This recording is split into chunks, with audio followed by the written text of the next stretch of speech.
विपक्ष भूपेंद्र सिंह हुड्डा झज्जर पहुंचे थे। एसआईआर को उन्होंने सत्ता का सेमीफाइनल बताया है। कांग्रेस कार्यकर्ताओं से सतर्क और सजग रहने की भी अपील की है। कहा कोई वोट कटने नहीं देंगे, गलत वोट बनने नहीं देंगे।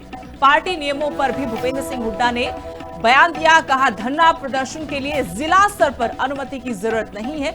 हरियाणा की कानून व्यवस्था पर भी सवाल उठाए। कहा प्रदेश में अपराध चरम पर है। राम मंदिर चढ़ावा मामले पर भी भूपेंद्र सिंह हुड्डा ने बयान दिया। कहा एसआईटी जांच के बाद ही सच्चाई सामने आ पाएगी।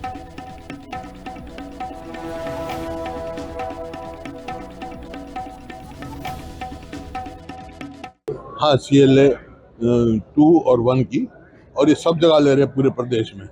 हम पूरी तरह से, और कोई भी जो है अपनी वोट कटने नहीं देंगे और गलत वोट बनने नहीं देंगे। जैसे बंगाल का हुआ, बंगाल का तो अब तक सुप्रीम कोर्ट में लंबित है, मामला क्लियर नहीं हुआ। अभी तो हमारे तो खैर कई साल है, उससे पहले सभी जो है CLA 2 को ये है कोई अपनी, मैंने कहा सिर्फ एक ही मोटो है, अपनी वोट कटे ना और दूसरे की गलत वोट बने ना। टर्म आ गई है। देखिए यहाँ पे अपराध जो है बढ़ रहा है। मैंने कहा सुबह भी कहा था, वहाँ में भी अपराध दो किस्म के होते हैं। एक होता है ऑर्गेनाइज्ड क्राइम, एक होता है अनऑर्गेनाइज्ड। अनऑर्गेनाइज्ड क्राइम है वो तो होता है, वो होते रहते हैं। भाई भाई का झगड़ा हो जाए, मकान मालिक का किराएदार का झगड़ा हो जाए, कोई दुर्घटना घट जाए और इस तरह कोई पारिवारिक झगड़ा, वो अपराध हो जाता है, अपराध कर देता है आदमी और वो अपराध, वो है अनऑर्गेनाइज्ड। एक होता है ऑर्गेनाइज्ड क्राइम। ऑर्गेनाइज्ड क्राइम है जो गैंगस्टर जो करते हैं, फिरौती मांगते हैं, अपना नाम बताते हैं फेसबुक में, मेरे पति भाई मैंने मरवाया, मैंने ये किया। ये हरियाणा में सबसे ज्यादा है। आज 50 से 60 तक गैंग है, ऑर्गेनाइज्ड गैंग, जो टेलीफोन करते हैं। कोई रशिया जेल में बैठा है, वहां से क्या उसके गुर्गे यहाँ कर रहे हैं। कोई गुजरात की जेल में बैठा है, वहाँ उसके गुर्गे कर रहे हैं। हम कितने हुए मेरे को पता नहीं है, लेकिन वहाँ SIR बनी है और सॉरी SIT बनी है। वो सब दूध का दूध पानी का पानी हो जाएगा। लेकिन जो निपेंद्र मिश्रा गाँव के हेड थे, वो दोनों ने कहा डाका पड़ा है, जिसका तो कुछ ना कुछ पार्टी तो सब लेते हैं। ये नहीं है विधायकों को, और ये नहीं, अपने हल्के में कोई 10% की पाबंदी नहीं है। लेकिन जैसे पार्टी की कोई प्रोग्राम हो तो सब पार्टी इकट्ठा करती है। तो एसआईआर को भूपेंद्र सिंह हुड्डा ने सत्ता का सेमीफाइनल कहा है। कहा कि ना एक भी सही वोट कटने देंगे, ना कोई एक गलत वोट बनने देंगे। राम मंदिर चढ़ावे पर भी भूपेंद्र सिंह हुड्डा ने बयान दिया कि एसआईटी जांच होगी और जांच के बाद ही सच्चाई सामने आ पाएगी। लेकिन सबसे बड़ा डर कांग्रेस को है। एसआईआर को लेकर इसे सत्ता का सेमीफाइनल कहा है। पार्टी नियमों पर भी उनकी तरफ से बयान दिया गया, क्योंकि पार्टी आलाकमान की तरफ से पत्र जारी किया जा चुका है कि किसी भी धरना प्रदर्शन से पहले पार्टी की अनुमति जरूरी है, आलाकमान की अनुमति जरूरी है। और BK प्रसाद जो प्रभारी है, उनके बाद पार्टी प्रदेश अध्यक्ष राम नरेंद्र की तरफ से भी पत्र जारी किया गया था। अनुशासनहीनता कहा था बर्दाश्त नहीं होगी। लेकिन भूपेंद्र सिंह हुड्डा कहते कि जिला स्तर पर या विधायकों के स्तर पर किसी भी तरह की अनुमति की जरूरत नहीं है। और जिस तरीके से कांग्रेस को एक डर सता रहा है एसआईआर को लेकर, इस पर हमारे साथ बातचीत के लिए बीजेपी प्रवक्ता राजवीर रोहिला जुड़े हैं। राजवीर जी, सबसे पहले तो बहुत बहुत स्वागत है आपका लिविंग इंडिया न्यूज पर। सुदेश जी नमस्ते, आपके दर्शकों का मेरी राम राम। राजवीर जी, एसआईआर चल रहा है और इस प्रक्रिया को लेकर भूपेंद्र सिंह हुड्डा जो कि नेता प्रतिपक्ष है हरियाणा में, उन्होंने कहा कि ये सत्ता का सेमीफाइनल है।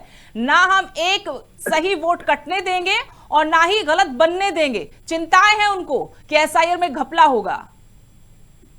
सुदेश जी, चिंता करने की कोई जरूरत नहीं है, क्योंकि एसआईआर कोई ये प्रक्रिया कोई नई नहीं है। हरियाणा में 2002 में भी एसआईआर हुआ था। उस टाइम की सरकार कौन सी आप पता कर लीजिए। अब एसआईआर इलेक्शन कमीशन ने अनाउंस किया 15 तारीख से हरियाणा में एसआईआर जारी है। जो BLO है वो घर घर जा रहे, 34% के करीब जो एनिमेशन फार्म है वो दिए जा चुके हैं जी। और ये लगातार चल रहा है।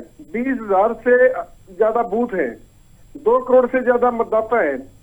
तो इलेक्शन कमीशन ने तय किया कि हर मतदाता तक पहुंचेंगे। जो इलीगल वोट होगा वो डिलीट होगा, जो जायज होगा वो रहेगा, क्योंकि डेमोग्राफी काफी बदली हरियाणा की। फरीदाबाद, गुड़गांव, एनसीआर का जो क्षेत्र है वहां जनसंख्या का घनत्व काफी बड़ा है। एसआईआर इसलिए जरूरी है कि भाई कोई गलत वोट ना रह जाए। और चिंता की करने की बात तो ये है कि वर्क फोर्स लगानी पड़ेगी। भारतीय जनता पार्टी की मैं प्रवक्ता के नाते बोल रहा हूँ जी। हमने अपने जो बूथ अध्यक्ष जो बीएलए हैं हमने वो नियुक्त किए हैं और वो सहयोग कर रहे हैं बीएलओ का। तो मेरा तो सभी पार्टियों के जो नेता है या जो प्रवक्ता साथी जो बैठा भी होगा तो अपने वर्क फोर्स लगाए आप लोग। किसने मना किया है? लोकतंत्र है कि और शुद्धिकरण मतदाता सूची का हो रहा है, तो इसमें दिक्कत कहाँ है? लेकिन तो क्या ये तो होना विपक्ष चाहिए ना, का एसआईआर को हमारे- सत्ता का सेमीफाइनल कहना आप लोगों को ठीक लगता है? अब 12 साल से कांग्रेस बाहर है। वो लोग सोचते हैं कि भाई तुम घर बैठ के सत्ता हासिल कर लोगे, तो हरियाणा में ऐसा होने वाला नहीं है, क्योंकि जनता सब देख रही है। जनता ने देखा है भारतीय जनता पार्टी के को जो मैंडेट दिया था 2014 में मनोहर लाल जी और अब नायब सैनी जी के नेतृत्व में जो हमने काम किया है, उस काम के आधार पर हम लोगों को लगातार तीसरी बार सरकार बनाने का मौका दिया है। तो वोट जो ये शुद्धिकरण है, ये मतदाता सूची का ये चलता रहेगा और इसका जो फाइनल नोटिफिकेशन है वो 14 तारीख को आएगा। जी, लेकिन कानून व्यवस्था पर भी सवाल उठा दिए उन्होंने कि 50 से 60 तो ऐसे गैंगस्टर हैं जो लगातार यहाँ पर वारदातों को भी अंजाम दे रहे हैं।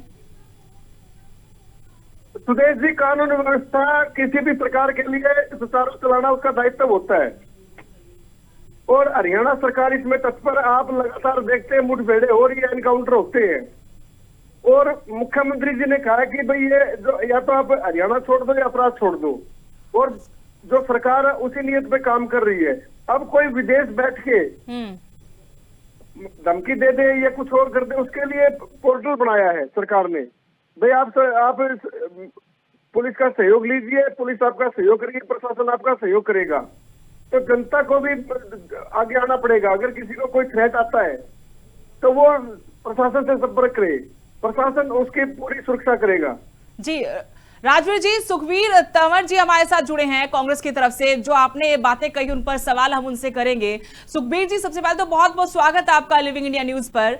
और हमारे साथ बीजेपी की तरफ से राजवीर रोहिला जी प्रवक्ता के तौर पर जुड़े हुए हैं।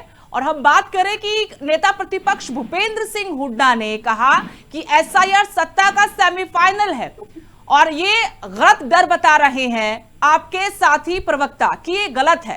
ये तो काम पर वोट पहले भी पड़े थे, आगे पड़ेंगे और जो सही वोट होगा वो नहीं कटेगा। यही कोशिश है एसआईआर की। फिर आप लोगों को किस बात की चिंता है? देखिए, विशेष गहन पुनरीक्षण के दौरान जो अन्य राज्यों में हुआ है और जिस प्रकार से वहां जो प्रक्रिया है उसमें किस प्रकार की खामी मिली है, और उसमें अगर हम पश्चिम बंगाल की बात करें तो माननीय उच्चतम न्यायालय भी 33 लाख भारतीय मतदाताओं के मताधिकार जो एक संविधान प्रदत्त अधिकार है उसको संरक्षित करने में विफल रहा।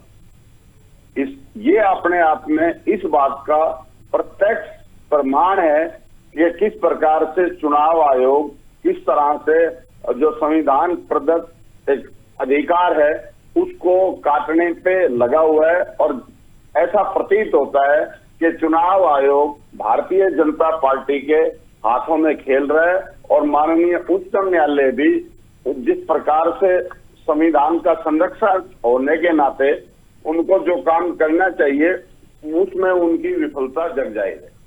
राजवीर जी, जिस डर की मैं बात करी थी नेता प्रतिपक्ष का ये डर है, अब वो कह रहे कि पश्चिम बंगाल का उदाहरण ही देख लीजिए, 33 लाख वोटर्स जो सही थे वो काट दिया आप लोगों ने। मैं इनको एक और उदाहरण देता हूँ बिहार का। बिहार में जो एसआईआर चला उसमें 65 लाख वोटर अनाधिकृत पाए गए, उनको काटा गया। उसके बाद पुनर्निरीक्षण हुआ, 3,65,000 फिर कटे। मैं बिल्कुल फैक्ट के साथ बता रहा हूँ सुदेश जी, सिंगल किसी पार्टी ने कोई आपत्ति दर्ज नहीं करवाई। लेकिन यूपी में तो खुद मुख्यमंत्री योगी आदित्यनाथ ने आपत्ति जताती थी राजवीर जी। नहीं, मैं बता रहा हूँ ना फिर आपको, मुख्यमंत्री आदित्यनाथ जी ने जो बोला था उन चीजों का समाधान हो चुका है। क्योंकि एसआईआर में मान लीजिए कोई वोट कट गया कि मैं किसी गांव में एक बूथ है, उस बूथ में 1200 वोट है, अगर वहां 50 वोट डिलीट हो गए तो उनका नोटिफिकेशन उस गांव के पंचायत घर पे या सचिवालय पे लगता है, वहां आप जांच कर सकते हैं उसकी। भाई ये अबे मैम जैसे सुखबीर तंवर जी बोल रहे हैं तो मान लीजिए आपको डाउट है तो आप उस गांव में अपने बूथ अध्यक्ष या तो बीएलए आप चेक करवाइए उनसे। ये तो खुला खेल है सुखबीर जी, ये लोकतंत्र है, इसमें आपको अपनी जिम्मेवारी निभानी पड़ेगी। सुदेश जी ये बात समझनी पड़ेगी कि भाई सत्ता ऐसे नहीं मिलती, आपको धरातल पर आना होगा किसी न किसी बहाने। भारतीय जनता पार्टी का कार्यकर्ता आज हमारे जो प्रदेश अध्यक्ष जी है जो जिला में प्रवास कर रही है, तो हम भी तो मेहनत कर रहे हैं ना। हमारे सुखबीर जी अब क्या जवाब है आपके पास, आपकी पार्टी के पास? क्या आप लोग भी BLA 1 BLA 2 जिनकी नियुक्तियां की है वो मैदान में उतरेंगे? वो कह रहे चौकसी बरते, आप ध्यान रखें किसका वोट कटा किसका जुड़ा है, बात वही खत्म हो जाएगी।